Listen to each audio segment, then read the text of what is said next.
আসসালামু আলাইকুম, আমি রিধি। আমার বাবার নাম পারভেজ হোসেন।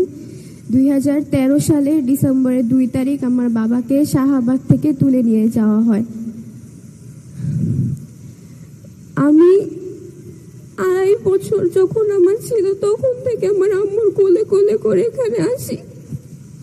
এখন আমি বড় হয়ে গেলাম এখানে আসতে আসতে। ঘুম এই শব্দটা অনেক ছোট, কিন্তু এর ভিতরে লুকিয়ে আছে হাজার হাহাকার, কষ্ট, কান্না। আমার ছোট থেকে একটাই স্বপ্ন যে আমি আমার বাবার সাথে স্কুলে যাব, কিন্তু এখন পর্যন্ত আমার এই স্বপ্নটা পূরণ হচ্ছে না। আমার এই স্বপ্নটা কি আদেও পূরণ হবে?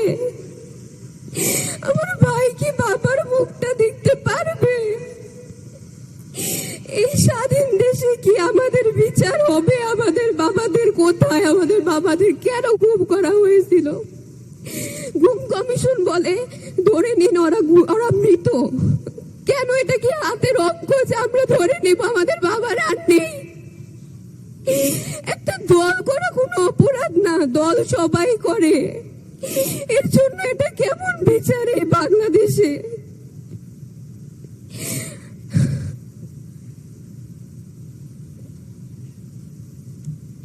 বছর যায়, নতুন বছর আসে, কিন্তু আমাদের বাবার আসে না।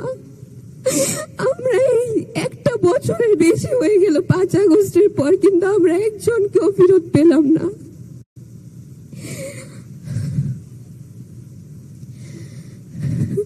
আমি তারেক রহমান চাচুর কাছে আশা করি যে আমাদের বাবাদের খুঁজে দিবে, এই বাংলাদেশের মাটিতে বিচার করবে এই গুমের।